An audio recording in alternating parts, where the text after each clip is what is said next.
Hello everyone, welcome to my class. Students, हम अपनी पिछली वीडियोस में पिछली कक्षा में पढ़ रहे थे सुपरवाइज्ड स्टडी मेथड, पर्यवेक्षित अध्ययन विधि। इस पर्यवेक्षित अध्ययन विधि के अंतर्गत हमने इसके कॉन्सेप्ट को पढ़ लिया है, इसकी कैरेक्टरिस्टिक्स पे बातें कर ली हैं। इसके अलावा इसकी नीड, इम्पोर्टेंस, इसके गुण, इसके लाभ क्या हैं, ये सारी बातें हम कर चुके हैं। इतना सब कुछ हम सुपरवाइज्ड स्टडी मेथड, पर्यवेक्षित अध्ययन विधि के बारे में जान चुके हैं। हम मेरिट्स पढ़ चुके हैं और आज है बारी डीमेरिट्स की। तो आज की क्लास में हम पहले पढ़ने वाले हैं पर्यवेक्षित अध्ययन विधि, सुपरवाइज्ड स्टडी मेथड की क्या क्या हानियां हैं, लिमिटेशंस हैं अर्थात सीमाएं हैं, या फिर इसमें कौन कौन से दोष हैं, कमियां हैं। पहले इस पे बात करेंगे और उसके बाद किस तरह से इन कमियों को दूर किया जा सकता है, यानी सुझाव, सजेशंस पे भी हम बात करने वाले हैं आज। तो पहले पढ़ेंगे इसकी सीमाएं, लिमिटेशंस, दोष, कमियां, हानियां, कुछ भी कह लो।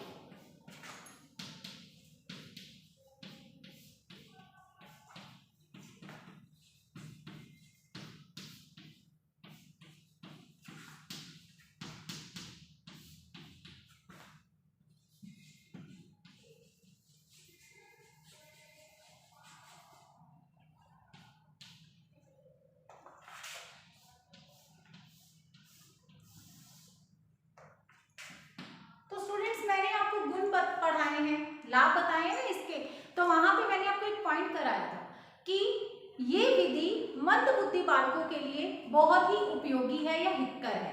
याद आ गया होगा आपको, लास्ट क्लास में ही हमने पढ़ा है कि पर्यवेक्षित अध्ययन विधि मंद बुद्धि बालकों के लिए बहुत ही उपयोगी विधि है। तो इसी तरह से इसके दोष में क्या आएगा कि ये कुशाग्र बुद्धि वाले बच्चों के लिए उपयोगी नहीं है, अर्थात इस विधि से कुशाग्र बुद्धि वाले, तीव्र बुद्धि वाले, प्रतिभाशाली बालकों को कोई लाभ नहीं मिलता। ये इसका दोष है। तो पहली कमी इसमें यही है कि कुशाग्र बुद्धि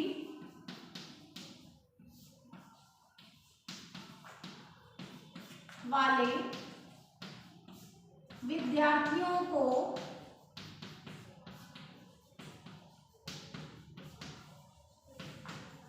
कोई लाभ नहीं मिलता। इस विधि से कुशाग्र बुद्धि वाले बालकों को कोई लाभ नहीं मिलता। क्यों नहीं मिलता, अब इस पे बात कर लेते हैं जरा सी। देखिए, टीचर क्या करता है, सबको एक जैसा काम दे देता है या फिर उनको ग्रुप्स में डिवाइड कर देता है। दोनों ही तरीकों से हम बात करेंगे। अगर सारी क्लास को एक जैसा टॉपिक दे करके अध्ययन करने के लिए, स्टडी करने के लिए कहा गया है, तो स्टूडेंट्स इस बात को जान लीजिए कि सारी क्लास के अंदर, पूरी क्लास के अंदर एक जैसी बुद्धि वाले बच्चे तो नहीं है। स्लो लर्नर भी हैं, मंद बुद्धि भी हैं, एवरेज स्टूडेंट भी हैं, तीव्र बुद्धि वाले भी हैं, गॉड गिफ्टेड चाइल्ड भी हैं। तो अब आप ये बताइए कि सबको एक जैसा काम दिया गया है करने के लिए, एक जैसे टाइम में ही करना है उन्होंने। तो आप बताइए, जो स्टूडेंट तीव्र बुद्धि वाला होगा वो उस काम को तो बहुत जल्दी करेगा और मंद बुद्धि उस काम को 4 बार करेगा। लेकिन क्लास टीचिंग जो है, यानी पूरी क्लास का जो आगे बढ़ने का काम है, वो तो एक साथ ही होगा ना। जब तक सब एक जैसा काम नहीं कर लेंगे तब तक आप आगे नहीं बढ़ोगे। तो ऐसा करके जो ये तीव्र बुद्धि वाला, कुशाग्र बुद्धि वाला बालक होगा वो तो बोर ही हो जाएगा। उसको तो शिक्षण में कह लो, टीचर के, या फिर पढ़ने में, स्टडी में कोई इंटरेस्ट नहीं आएगा और उसको इसका कोई लाभ भी नहीं मिलेगा। ये किसके लिए फायदेमंद है ये विधि? ये विधि है मंद बुद्धि बालकों के लिए, स्लो लर्नर वाले जो बालक होते हैं, स्लो लर्नर, उनके लिए ये इंपॉर्टेंट है या उनके लिए ये महत्व रखती है। कुशाग्र बुद्धि वालों को इनसे कोई फायदा नहीं मिलता, ये इसका दोष है। चलिए अगला पॉइंट बताती हूँ मैं आपको। तो सबसे जो मेन चीज इसको कह सकते हैं, हम कहते हैं ना समय बहुत मूल्यवान है, समय बहुत कीमती है। तो इसमें समय बहुत लगता है, समय बहुत अधिक लगता है।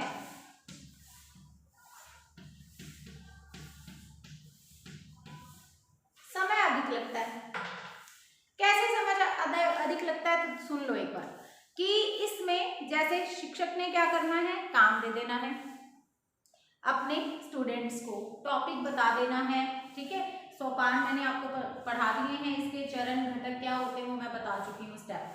अगर फिर भी आपने लास्ट वाली क्लास नहीं देखी है तो आप देख लें, वहां पे इसके चरण हैं, 4 चरण बताए थे मैंने आपको लास्ट क्लास में।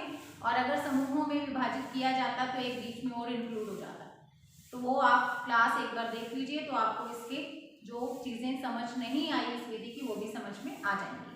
तो यहाँ पे समय बहुत अधिक लगने का काम, क्या मतलब है इसका? तो देखिए, टीचर ने एक जैसा मान लो काम दे दिया या टीचर ने अलग अलग काम दे दिया। टीचर ने अगर एक जैसा काम दिया है तब भी उसको क्या करना है, सब जब काम पूरा कर लेंगे उसके बाद वो आगे बढ़ेगा, नेक्स्ट स्टेप पे जाएगा। तो आप ये देखिए, वही बात यहाँ पे आएगी कि सारी क्लास के अंदर सारे के सारे बच्चे एक जैसी बुद्धि के नहीं हैं, सब एक ही गति से नहीं सीखते हैं, सबकी अपनी अपनी गति है, सबकी अपनी अपनी योग्यता है, सबकी अपनी अपनी क्षमता है, सभी अपनी अपनी योग्यता और क्षमता के आधार पर ही आगे बढ़ेंगे या किसी काम को सीखेंगे। तो इस दौरान क्या होगा, समय बहुत अधिक लगेगा। आपने सारी क्लास को एक साथ लेकर के चलना है, सारे के सारे बच्चे आप चाहते हो कि एक जैसा पढ़ लें, एक जैसा सीख जाए, तो इसके लिए आपको अपना बहुत सा समय इस पे लगाना होगा। इस तरह से इसमें जो समय लगता है ना वो बहुत अधिक लगता है। अब इसके बाद समय अधिक लगता है, इसके साथ ही ये व्यय साध्य भी है, अधिक व्यय साध्य, ठीक है। समय अधिक लगता है, पैसा भी अधिक लगता है, दोनों को इकट्ठा भी समझ सकते हो। कैसे? देखिए, पढ़ने के लिए रेफरेंस बुक्स चाहिए, मटेरियल चाहिए, आपने तो टॉपिक बता दिया, टॉपिक बताने के साथ साथ आप गाइड हैं, आप निर्देशन का काम कर रहे हैं, तो इसके साथ साथ आपने क्या करना है, इसके साथ ही आपने बच्चे को सामग्री भी उपलब्ध करानी है। तो जो रेफरेंस बुक्स चाहिए, जो मटेरियल चाहिए, जो कंटेंट चाहिए, वो आसानी से उपलब्ध नहीं हो पाता है, उसके लिए आपको पैसा खर्च करना पड़ता है, ठीक है। तो आपका धन भी व्यय होता है और इसके साथ साथ उसको ढूंढने में समय भी लगेगा, दोनों चीजें हैं, ठीक है। तो समय भी अधिक लगता है और साथ में पैसा भी लगता है, खर्च भी होता है, अधिक व्यय साध्य है ये विधि। इसके अलावा क्या है, इसके लिए हमें कुशल एवं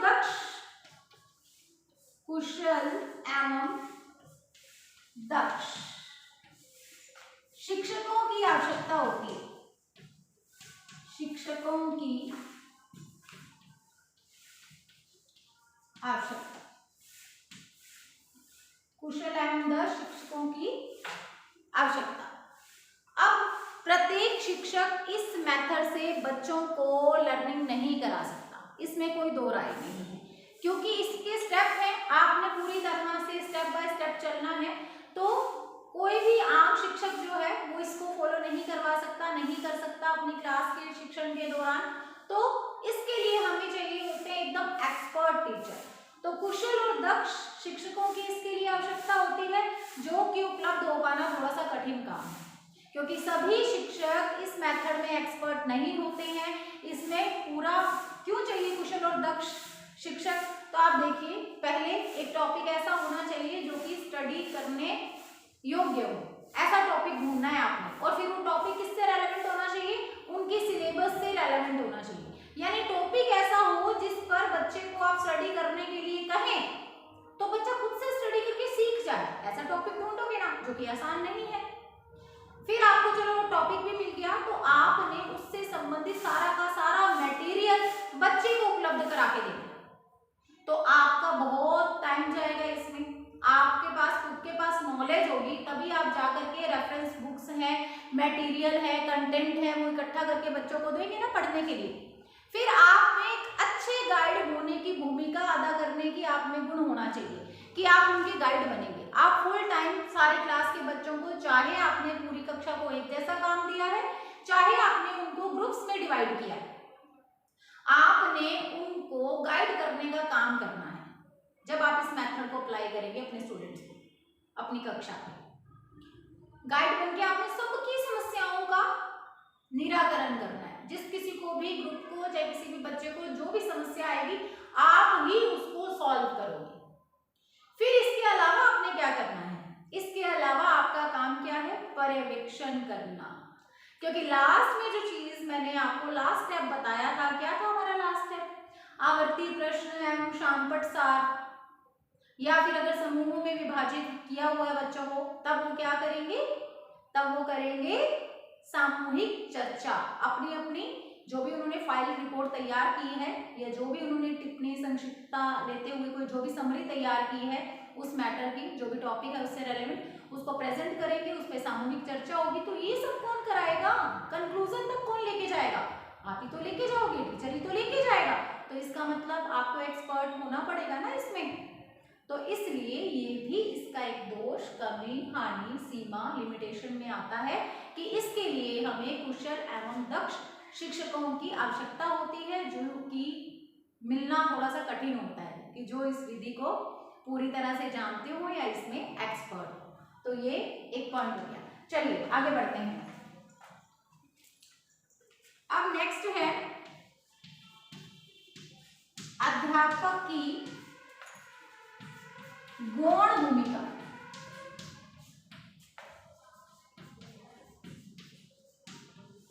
अध्यापक की गौण भूमिका। अब स्टूडेंट्स, भले ही यहाँ पे शिक्षक का कुशल एवं दक्ष होना जरूरी है, बट मैं आपको ये बता दूं, फिर भी अगर भूमिका किसी की मुख्य है ना तो वो विद्यार्थियों की है। अध्यापक के पास बहुत सारा काम है, उसने टॉपिक ढूंढ के लाना है, उसने रेफरेंस बुक्स ढूंढ के लानी है, उसने मटेरियल कलेक्ट करके अपने स्टूडेंट्स को देना है स्टडी के लिए, उसने सारी कक्षा को कंट्रोल रखना है, उसने गाइड करना है, उसने पर्यवेक्षण करना है। लेकिन फिर भी अगर भूमिका किसी की मुख्य है तो वो बालक की ही है। अध्यापक की इसमें गौण भूमिका है, ठीक है। वो कोई दबाव में बच्चों को नहीं रख सकता, उसको स्वतंत्रता पूर्वक बच्चों को अध्ययन करने का मौका देना होता है इसमें। तो उसका कोई दबाव नहीं होता, बच्चे स्वतंत्र होकर काम करते हैं, कोई अनुशासन या जबरदस्ती का नहीं थोपता उन पे। तो उसकी भूमिका, अध्यापक की भूमिका जो है वो गौण होती है, ठीक है। ये इसका दोष है। अब आप ये देखिए, इसके अलावा जो नेक्स्ट बिंदु है हमारा,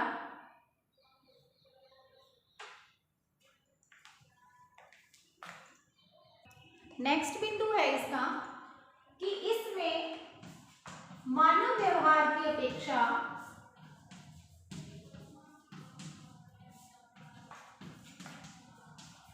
पाठ्य वस्तु के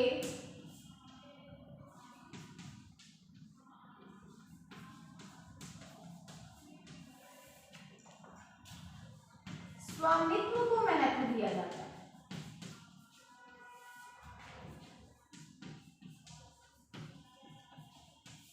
ठीक है, मानव व्यवहार की अपेक्षा पाठ्य वस्तु के स्वामित्व को इसमें महत्व दिया जाता है। मानव व्यवहार का मतलब, अब आप देखिए, आपने बच्चे को अध्ययन करने के लिए दिया है, आपने बच्चे को याद करने के लिए दिया है। इसमें जो एक उद्देश्य रहता है वो रहता है कि बच्चे का पाठ्य वस्तु पर स्वामित्व हो जाए, बच्चे को कंटेंट अच्छे से याद हो जाए, बस इस ओर ध्यान दिया जाता है। और आप देखिए, मानव व्यवहार का मतलब बच्चा किसी भी चीज को रटेगा ना, इसका मतलब इस दौरान, क्योंकि उसको समझाने के लिए कोई नहीं है, बच्चा अपने आप से स्टडी कर रहा है। अगर उसके कुछ डाउट्स हैं उस स्टडी से रिलेटेड, तब वो क्या करेगा, उनको नहीं क्लियर कर सकता। जैसे कि क्लास टीचिंग में होता है, अगर बच्चे को कहीं भी कुछ समझ में नहीं आता तो बच्चा क्या करता है, आपसे पूछता है क्लास में खड़ा होकर कि ये दोबारा से बताइए, जब आप शिक्षण करा रहे होते हैं। लेकिन यहाँ पे ऐसा नहीं होगा। बच्चे को आपने जो गाइड करना है ना, वो गाइड कैसे करना है कि उसको कौन सी चीज कहाँ से पढ़नी है, आपने सिर्फ ये बताना है, ठीक है। एक चीज क्लियर कर लेना, नहीं तो फिर इस पॉइंट पे आपको यहाँ पे कुछ उलझन हो जाएगी कि आपने बोला गाइड करना है, उसकी समस्याओं का समाधान करना है, तो मैम फिर यहाँ पे ये चीज कैसे आ गई। तो मैं आपको बता दूं, वहां पे जो मैं बता रही हूँ कि आपने गाइड करना है, आपने पर्यवेक्षण का काम करना है, तो वो केवल मात्र इतना ही है कि आपने बालक को बताना है कि कौन सी चीज कहाँ से पढ़नी है, केवल इतना, इससे ज्यादा नहीं। ये नहीं कि उसको पढ़ करके कुछ समझ में नहीं आ रहा है तब आप उसको समझा रहे हो कि इसमें ऐसे लिखा हो और ये ऐसे होता है, नहीं, वो आप नहीं करेंगे, वो उसको खुद को करना है। बार बार, एक बार नहीं समझ में आए तो 2 बार पढ़ना है, 2 बार नहीं आए तो 3 बार पढ़ना है, लेकिन उसको खुद को समझना है। तो यहाँ पे क्या होगा स्टूडेंट्स, बहुत सारी चीजें ऐसी आएंगी जो कि बच्चे को समझ में नहीं आएंगी, और बच्चा क्या करेगा, फिर रट्टा लगा लेगा। और आप मुझे एक बात बताओ, रट्टा हुआ ज्यादा देर तक याद रहता है या फिर समझा हुआ ज्यादा देर तक याद रहता है? समझा हुआ ना, एक होता है स्मृति स्तर और एक होता है बोध स्तर। स्मृति स्तर मतलब किसी चीज को एज इट इज याद कर लेना, बोध स्तर मतलब उसके कॉन्सेप्ट को समझ लेना, ताकि एग्जाम में अपने तरीके से हमें समझ में आया हुआ है तो भाषा हमें आती है, लैंग्वेज हमें पता है कैसे यूज करते हैं, कैसे वर्ड्स अच्छे अच्छे जो है हमारे शब्द कोश के अंदर, हमारा शब्द भंडार जो है वो बहुत बड़ा हो तो फिर हमें बहुत आसानी रहती है, कॉन्सेप्ट हमें आता है, हम क्या करेंगे, उसको अपनी भाषा में लिख देंगे। तो अगर आपने रट्टा लगाया होगा, अगर आपने केवल समृद्धि स्तर तक ही किसी विषय वस्तु को पढ़ा होगा तो आप उसको जल्दी भूल जाएंगे। और यहाँ पे ये मानव व्यवहार की अपेक्षा करने का मतलब क्या है कि बच्चे को वैसे कहा जाता है कि रट्टा नहीं लगाना, लेकिन यहाँ बच्चा रट्टा लगाएगा रट्टा, और इसके साथ ही वो बच्चा क्या करेगा, वो बोर भी हो जाएगा। आप एक ही काम उसको सौंपे हुए जब तक वो काम खत्म नहीं होगा तब तक आप आगे नहीं बढ़ोगे। तो बच्चे का मन कितनी देर तक एक चीज में लगा रहेगा, नहीं लग सकता। जब आप क्लास टीचिंग कराते हो तब आप क्या करते हो, एक टॉपिक को 3-4 दिन तक चलता है ना वो टॉपिक, जैसे अब यहीं देख लो, ये हमारी सुपरवाइज स्टडी मेथड की आज तीसरी क्लास है, तीसरी वीडियो है ये, और अभी भी अगर आज इसमें ये कंप्लीट नहीं हुआ तो ये आगे भी जाने वाला है, ठीक है। तो इसी तरह से आप टुकड़ों में सीख रहे हो, फिर समझ भी रहे हो, तो आपके लिए सीखना आसान हो गया ना यहाँ पे। तो वहाँ क्या होता है कि स्टूडेंट्स पे एक दबाव होता है कि हमने ये जो टॉपिक है, जो मटेरियल है, इससे रेलेवेंट जितना भी पढ़ना है ना वो जल्दी से खत्म करना है, उन पे एक दबाव रहता है, और ये जो दबाव है वो फिर रट्टाफिकेशन को बढ़ावा देता है। तो यहाँ पे मानव व्यवहार को नहीं समझा जाता कि बच्चों को पहले समझाया जाए फिर बच्चे को याद करने के लिए दिया जाए, नहीं, बस बच्चे को टॉपिक दे दिया कि वो अपने तरीके से उसको याद कर ले। तो इस तरह से यहाँ पे उद्देश्य जो मेन रहता है वो रहता है कि हमने पाठ्य वस्तु पर बच्चे का अधिकार स्थापित करना है, स्वामित्व स्थापित करना है, ना कि हमने बालक को या मानव को जैसा उसका व्यवहार होता है, बालक भी मानव ही है, तो मानव का जैसा व्यवहार होता है वैसे उसको नहीं सिखा रहे हैं हम कि पहले हम उसको क्या करें, स्टेप बाय स्टेप लेके जाएं, जैसे स्तर होते हैं उसके अकॉर्डिंग लेके जाएं, नहीं, हमने तो उस पर थोप दिया कि भाई ये टॉपिक है, ये तुमको आना चाहिए, तुम्हें समझ आए तो समझ आए, तुम नहीं तो फिर रट्टा लगा लो।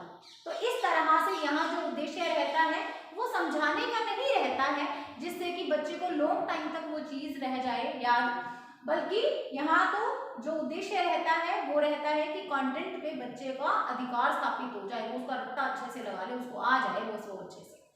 ये हो गए उसकी एक दोष है, इसलिए कमी। चलिए आगे बढ़ते हैं।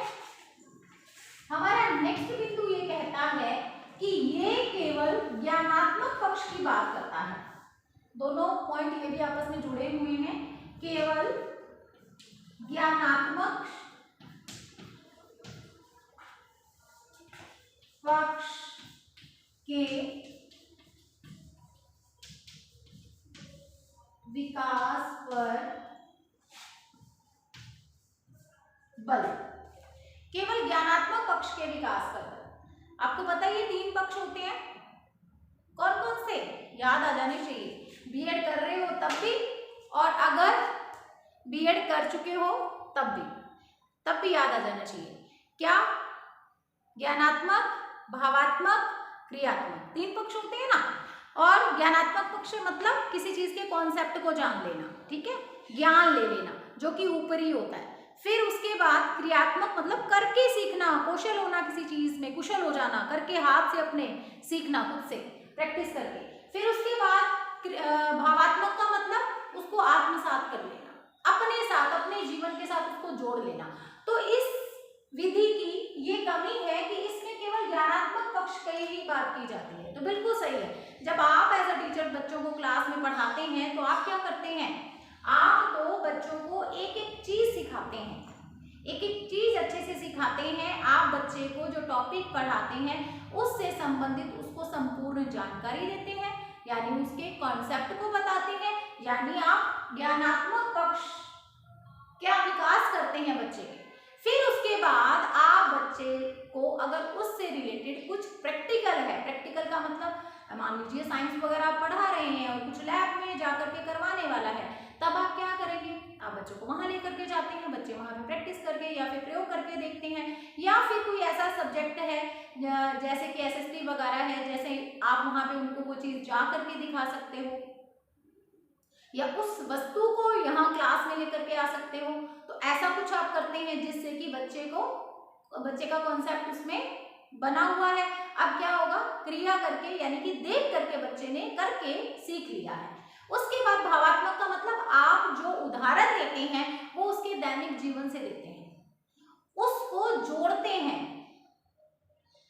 जो भी आप उसको पढ़ा रहे हैं उस टॉपिक को उसके दैनिक जीवन के साथ, उसके सामाजिक जीवन के साथ, उसकी भावनाओं के साथ जोड़ते हैं उस टॉपिक को, तो ये होता है भावात्मक पक्ष। तो ये तो कब होता है, जब आप कक्षा में शिक्षण कराते हो, क्लास में टीचिंग होती है, जैसे कि रेगुलर टीचिंग होती है उसमें, तब तो आप ऐसा पढ़ाते हैं। लेकिन यहाँ पे आप तो कुछ पढ़ा ही नहीं रहे हो, यहाँ तो आपने सिर्फ क्या किया है, बच्चे को टॉपिक दे दिया है, बच्चा खुद से पढ़ रहा है, किताबें दे दी हैं, टॉपिक दे दिया है, फिर किताबों का ढेर दे दिया है कि ये लो, यहाँ से नॉलेज ले लो अपने आप से। अब बच्चे अपने आप से कितना सीख लेंगे, नहीं सीख पाएंगे। जो ज्ञान मिलेगा या फिर जो पक्ष उनका विकसित होगा वो केवल और केवल ज्ञानात्मक पक्ष ही विकसित हो पाएगा। क्रियात्मक या भावात्मक पक्ष की तो आप यहाँ पे बिल्कुल कह सकते हैं ना, अनुमान भी नहीं लगा सकते कि वहां तक बच्चे पहुंच जाएंगे। अगर बच्चे ही इन तीनों पक्षों तक पहुंच जाएं तो फिर हमारी जरूरत ही क्या है यहाँ पे, है ना।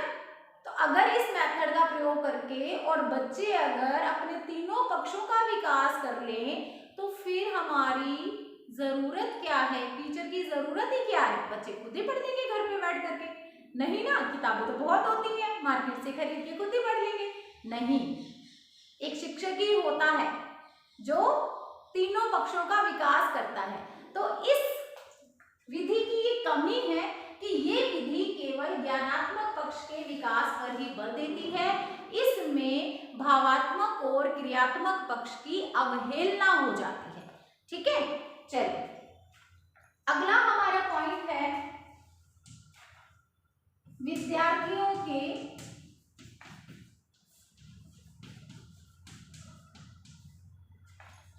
उत्साह पर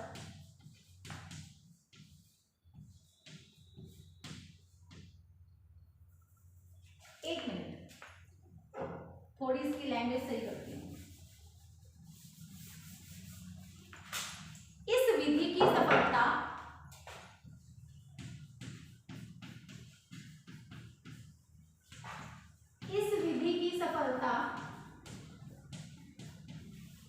विद्यार्थियों के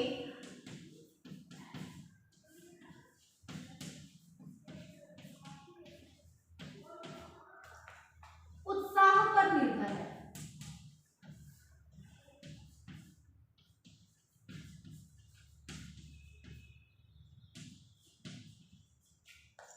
ठीक है, जो ये विधि प्रयोग में ली जाती है इसकी जो सफलता असफलता है वो किस पर निर्भर है, शिक्षक पे तो निर्भर नहीं है, ये किस पे निर्भर है, ये बच्चे के उत्साह पर निर्भर है। कक्षा के बच्चे इसमें कितना इंटरेस्ट ले रहे हैं या उस टॉपिक को कितने इंटरेस्ट से पढ़ रहे हैं, ये उस पर निर्भर है। तो बच्चे अगर पूरी तरह से उत्साहित हैं इस विधि के प्रयोग को लेकर के पढ़ने के लिए, जानने के लिए, सीखने के लिए, तब तो ये विधि अगर अप्लाई की जाए तो ये सफल हो जाएगी, नहीं तो फिर असफल हो जाएगी। तो ये भी क्या है, ये भी इसका एक दोष हो गया ना कि बच्चों के उत्साह पर इसकी सफलता असफलता निर्भर करती है। ठीक है, तो ये आज की क्लास में हमने दोष, कमियां, हानियां, सीमाएं, लिमिटेशंस पढ़ी हैं कुशाग्र बुद्धि वाले विद्यार्थियों के लिए। कोई किसी भी प्रकार से ये लाभदायक विधि नहीं है, समय बहुत अधिक लगता है, व्यय भी होता है, कुशल और दक्ष शिक्षकों की आवश्यकता होती है, अध्यापक की इसमें भूमिका गौण रहती है, मानव व्यवहार की अपेक्षा पाठ्य वस्तु के स्वामित्व को महत्व दिया जाता है, केवल ज्ञानात्मक पक्ष की ही बात की जाती है या ज्ञानात्मक पक्ष के विकास पर ही बल दिया जाता है, भावात्मक और क्रियात्मक पक्ष की इसमें अवहेलना हो जाती है और इस विधि की सफलता असफलता कह लो विद्यार्थियों के उत्साह पर निर्भर करती है। ये है इसके दोष। मैंने आपको स्टार्टिंग में ये बताया था कि आज हम इसके दोष, कमियां, हानियां पढ़ने के साथ साथ सुझाव भी पढ़ेंगे, लेकिन यहाँ पे ही हमारा जो टाइम लिमिटेशन है वो समाप्त हो गई है, यानी अब हम इसके 4th पार्ट में मिलने वाले हैं। ठीक है, अभी इससे रिलेटेड एक और वीडियो होगी जिसमें हम सुझाव पढ़ेंगे। तो ठीक है, अब मिलेंगे उस वीडियो में। God bless you.